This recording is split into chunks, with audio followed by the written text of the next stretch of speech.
Okay. Yeah, so basically using self frames from leg entanglements and also inversions from 50-50, I think.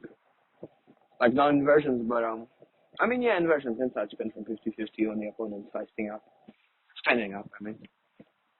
So basically, I'd be watching. Oh, and the fucking 100%er Detroit bar by Owen Flanagan. So to preface, I was doing yesterday. I was doing guard retention rounds, and yeah, from the topic of guard retention, I kept thinking about self frames, right? And I think my the best self frame that there is, basically, like there is no. I mean, maybe I could try to categorize them, but I don't think there's really any categorization because you use them when you need to use them, right? Like when a person's doing maybe hip and knee post on your near knee, maybe you're doing a self hook on your far knee, maybe you're using a kickstand at a wider angle, right? So your knees aren't pushed as easily, right? Because you can do a kickstand, basically a kickstand with your elbows flared in and with your elbows flared out. So with your elbows flared out, you're gonna have more mobility, more movement. You can move without putting your legs on the floor. It's gonna be easier to prevent the knees getting pushed to either side. Like if you have wide kickstand frames or on both knees, you're gonna be pretty mobile. And on the self frames, that's with the elbows flared out. With the elbows flared in, the self frames are obviously gonna be higher, but it's gonna be easier to pummel in high legs. Like if you're lacking the flexibility, you can go to an elbows flared in kickstand, and it's gonna be easier to throw in a high leg or throw bar, whatever. Like when you have to basically pummel the leg in. But the basically hybrid between a self hook and a kickstand is the kneecap, right? So you grab with 4 of your fingers on the inside of your knee, and your big hand, your thumb on the outside. You can do this, or you can do the inverted, where the 4 fingers are on the kneecap, on the outside of the kneecap, and your one thumb is on the inside, right? But basically, it's going to be similar to a self hook, which means you can pull your knees in using this, and you can use it. You can flare in or flare out your arms, your elbows, to use it as either a flared in or flared out kickstand frame, right? But I think it's like trying to be jack of all trades, master of none, right? Because it's not gonna be as good at bringing your knees to chest, right? If your opponent pushes, they're gonna probably it's gonna be easier to strip this, not to strip this, but to beat this instead of the self hook. Self hook, you're easier bringing your knees to chest, but it's easier to strip. And with this, it's going to be harder to strip because it's on the inside of the knee, but it's going to be easier to push away. And because it's not on the thigh slash hip, it's on the kneecap, unlike the kickstand, which is like on the thigh slash hip. Because it's on the kneecap, it's going to be not as high, even if you flare your elbows in. And it's not going to be, you're not going to be as mobile, even if your elbows are flared out. And still, it's going to be, you won't be able to, you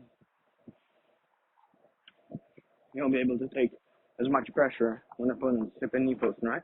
Because like if you're posting with your palm on your thigh, elbows further out, and opponent's trying to push your knee to the floor, it's gonna be hard. But when you are doing the same thing but in your kneecap, it's not as close. I mean, definitely, I think it's a good intermediary position between the two. So you can switch to either self hook or kickstand. It can do both, but it's not the best at doing both. And now, why am I talking about inside spins from 50-50? So basically, I remembered that inside spin from 50-50, you basically have to contract and then retract. You have to extend yourself as far as possible, and then when you're going in, you're gonna get a KDG2 with an inverted grip on the secondary leg, and you're gonna do an inside spin to backside 50-50, right? Sorry, I got kind of distracted. So from 50-50, when your opponent's on the secondary knee, or maybe on the secondary leg, and you're looking for an inside spin, what you're gonna have to do is you're gonna extend your body as much as possible, and you're gonna contract your body. So,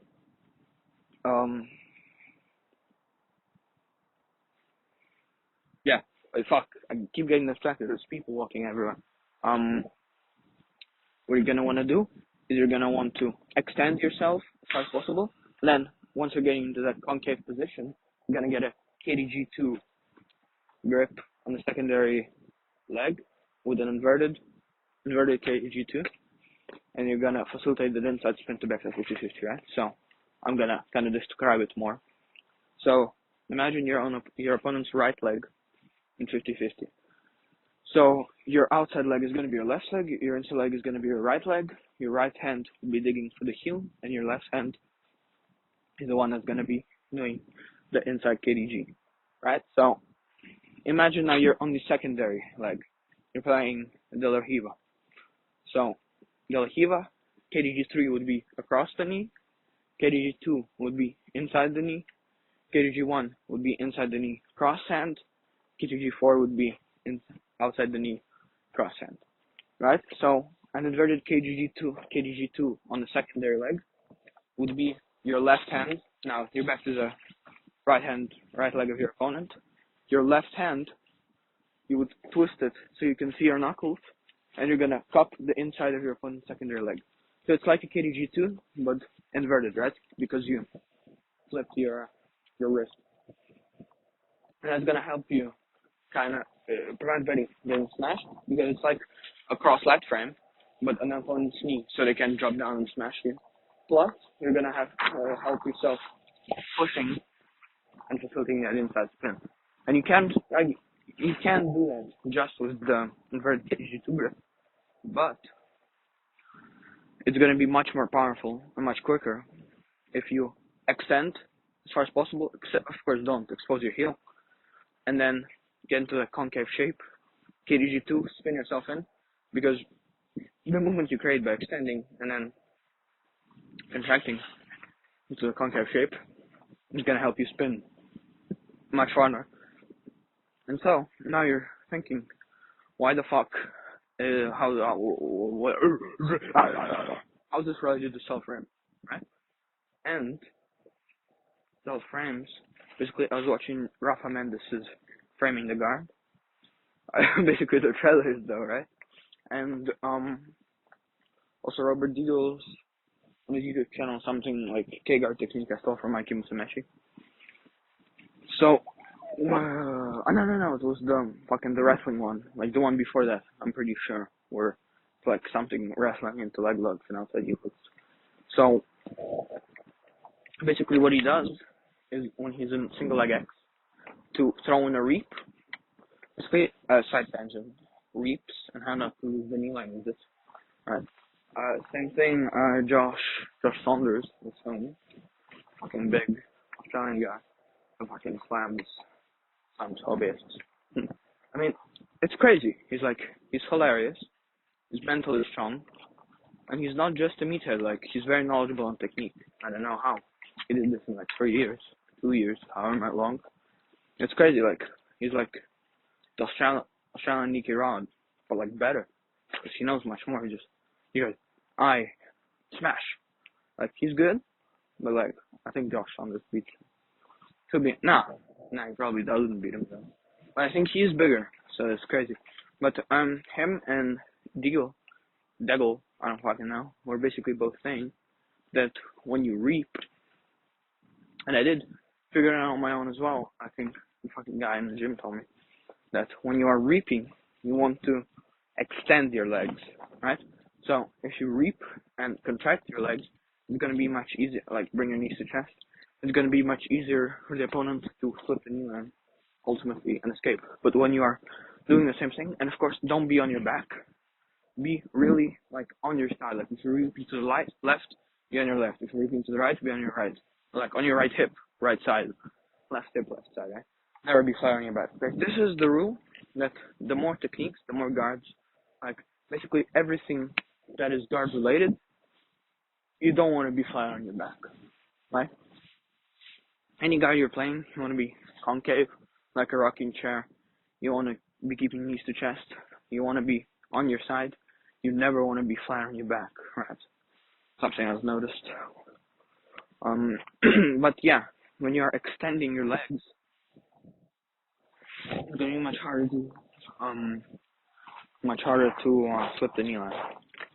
And then it's also going to be easier to bridge into the side of the knee, right? Because in an outside heel hook, to finish, you want to go to Hall 2, right? Hall 1 exposes the heel, but Hall 2 finishes.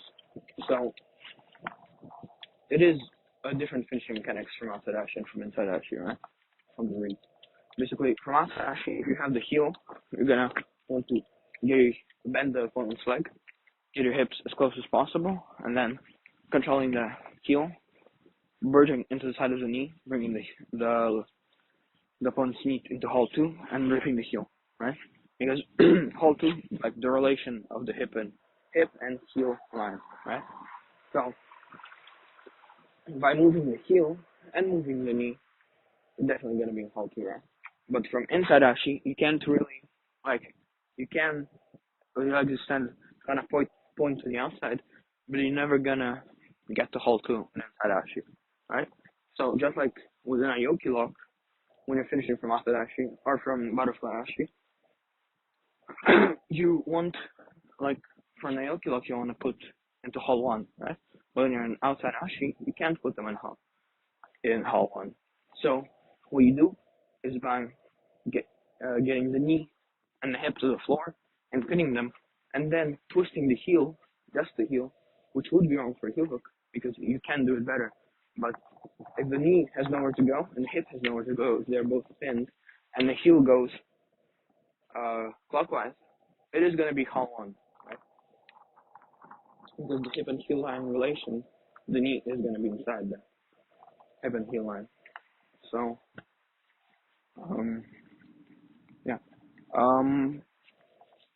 Basically what I'm saying is hip and heel line, yeah.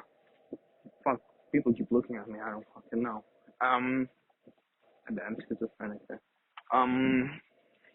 Hip and heel line, Hall 2, right, inside Ashi finishing, fuck, how'd I guess, inside Ashi finishing mechanics.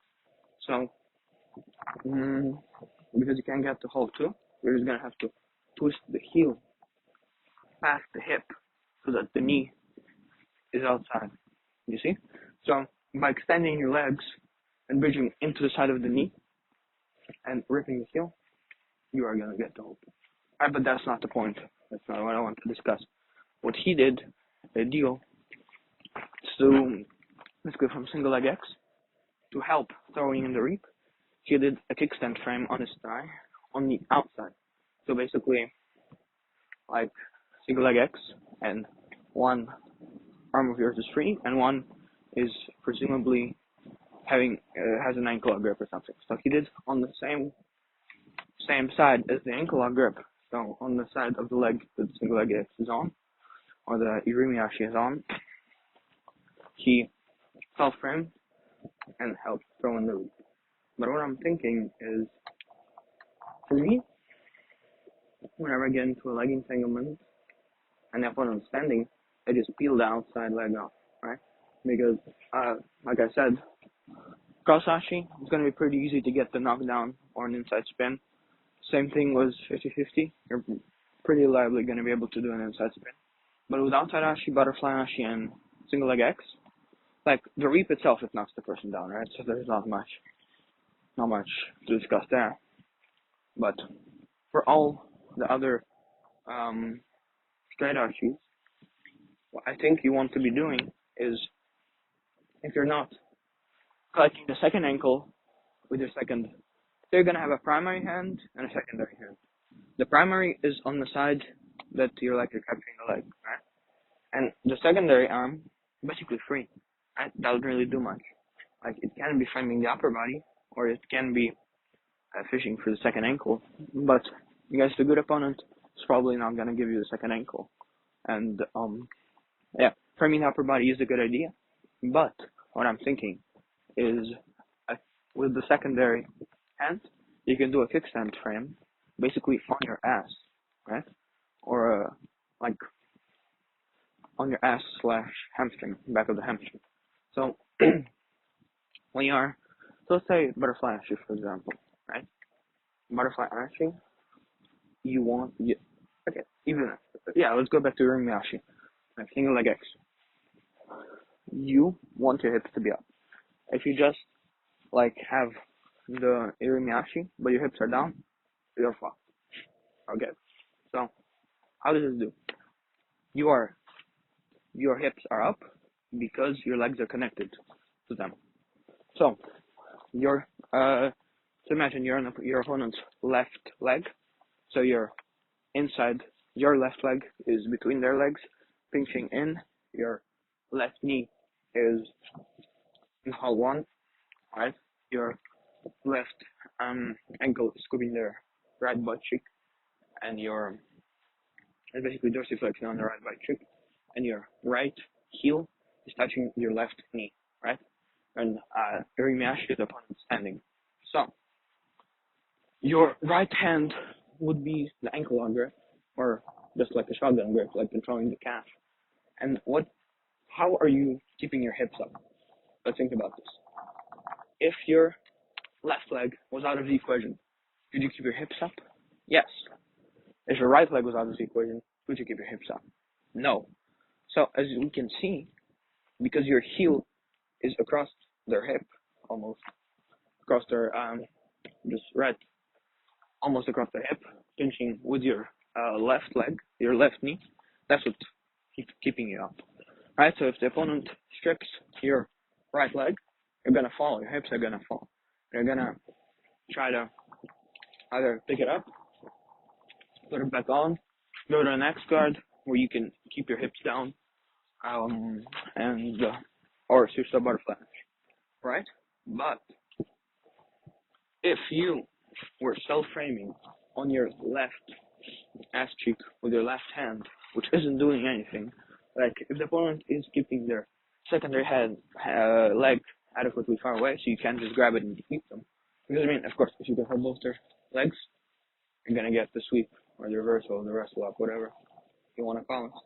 So what you want to be doing is with your left hand, your secondary hand, you want to be doing a kickstand frame on your ass, right? And then, even if the opponent strips your right hand or your right leg or your top, actually, it's okay. You're gonna have the primary and the secondary hand, right? You understand? The primary on the same side as the leg, secondary on the other side. You're gonna have your primary and your secondary legs. So your secondary would be your left leg, and your primary would be the right leg, which is on top. So your right leg would be the one that would be reaping. That would be the primary leg.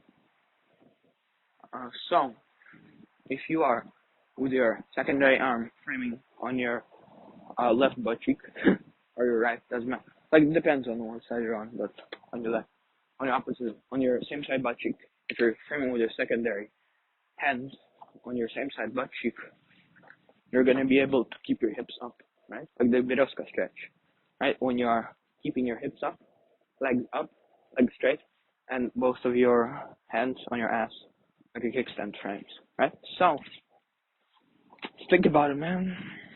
Even if they have your secondary ankle, it's gonna be hard to put it back in. You're gonna have to go to butterfly Ashi. But going to butterfly Ashi when your hips are down, it's inherently a disadvantage, right? So a butterfly ashi with a double outside ashi, a butterfly ashi with an outside ashi, with the secondary leg being an outside ashi leg, helps you keep your hips up, right? Because in that case, like the butterfly ashi hook, that was the primary leg, it's not helping you keep your hips up, right? In that case, it would be the secondary leg, that's the outside ashi, that's actually on top of the hip and helping you keep your hips up, right? So in that case, you probably wouldn't need to be already framed. But if you are in single leg X and your primary leg is getting peeled off, you should look for a self frame on your butt cheek, like the Biroska stretch, on your same side butt cheek to keep your hips up, and you're gonna have an advantage when switching to a butterfly hook or whatever, right? Because if your hips go down and then you get a butterfly hook, and then you're gonna have to lift your hips up to insert an outside ashi hook with your secondary leg, it's gonna be hard. I guess if your hips drop and you get a butterfly ashi hook, you can go to X guard. You can basically try to tilt them and go for an aoki hook, like inside finish, right? It'll be on your opposite hip, like Joseph Chen style or even Mateus style. That yeah, he would do it with normal ankle lock, right? If you can keep the weight off and you can stomp on their far leg with your secondary leg, you can widen their base and take the weight off the primary leg, your opponent's primary leg, and then you can get the grip. Like if you get their primary leg off the floor, it's going to be much easier for you to finish ankle. It's going to be possible for you to finish ankle locks and aoki locks. If the foot is on the floor, you're not going to be able to do that. So yeah, play with a self frame on your butt cheek from single leg X, and like most guard positions, you want to be keeping your hips up, right? Because you don't want to be flat on your back. All centers down to the central idea of not being flat on your back. So, yeah, from guard positions, just never be flat on your back. Self-framing, important. Kickstands, self-frames, kickstands, self-hooks, and the in-between, right, on the kneecaps, either inverted or non-inverted, inside suspension 50-50. Yeah, all that.